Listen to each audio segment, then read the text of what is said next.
একটা কথা কি জানেন ভাই, যারা যত বেশি সময় দিবেন, যত বেশি উপকার করবেন, একসময় দেখবেন যে সেই মানুষগুলোই খুব কাছ থেকে তত বেশি কষ্ট দিচ্ছে।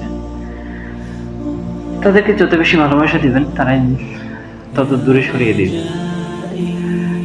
এটাই কেন যেন দুনিয়ার একটা বাস্তবতা, দুনিয়ার একটা সিস্টেম হয়ে গেছে যে যারে যত বেশি সময় দিবে, গুরুত্ব দিবে, সে তত বেশি অবহেলা করবে।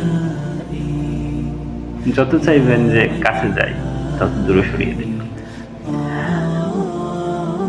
তো এই জন্য ইসলাম আমাদেরকে একটা ভারসাম্যপূর্ণ জীবন ব্যবস্থা দিক নির্দেশনা দেয়। রাসূল সাল্লাল্লাহু আলাইহি ওয়াসাল্লাম হাদিসের মধ্যে বলেছেন, হাবিব হাবিবাকা হাবলাল্লাহ। তো তুমি তোমার যে প্রিয়জন আছে তার সাথে একটা ব্যালেন্স বজায় রেখে তাকে ভালোবাসো। আসা ইয়াকুনা বাগীরাল্লাহ, হতে পারে যে কোনো এক সময় সে তোমার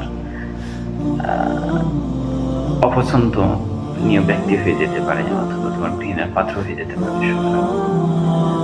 তাদের সাথে একটা ব্যালেন্স রাখতে হবে, যাতে মনে না হয় যে সে যদি না থাকে তাহলে হচ্ছে আমি দুনিয়ায় অচল, সে যদি না থাকে তাহলে হচ্ছে আমি বাঁচবো না অথবা মরে যাব, ইত্যাদি ইত্যাদি, যেগুলো আমাদের স্বাভাবিকভাবে আমাদের যুব সমাজের মধ্যে লক্ষ্য করা যায়।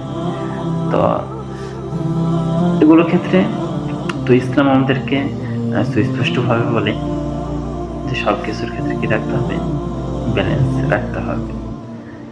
তো এই জন্য আমাদের প্রিয়জন যারা থাকে, যাদের সাথে আমরা চলি, বন্ধু, আত্মীয় স্বজন, সবার ক্ষেত্রেই একটা ব্যালেন্স বজায় রাখতে হবে।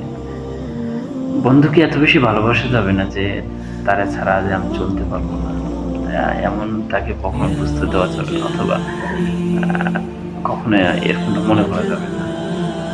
হ্যাঁ, সে বন্ধু, তাকে বন্ধুর জায়গায় যথেষ্ট পরিমাণ সম্মান করতে হবে, মহব্বত করতে হবে, ভালোবাসতে হবে, এটা ঠিক। বাট মাথায় তোলা কখনোই উচিত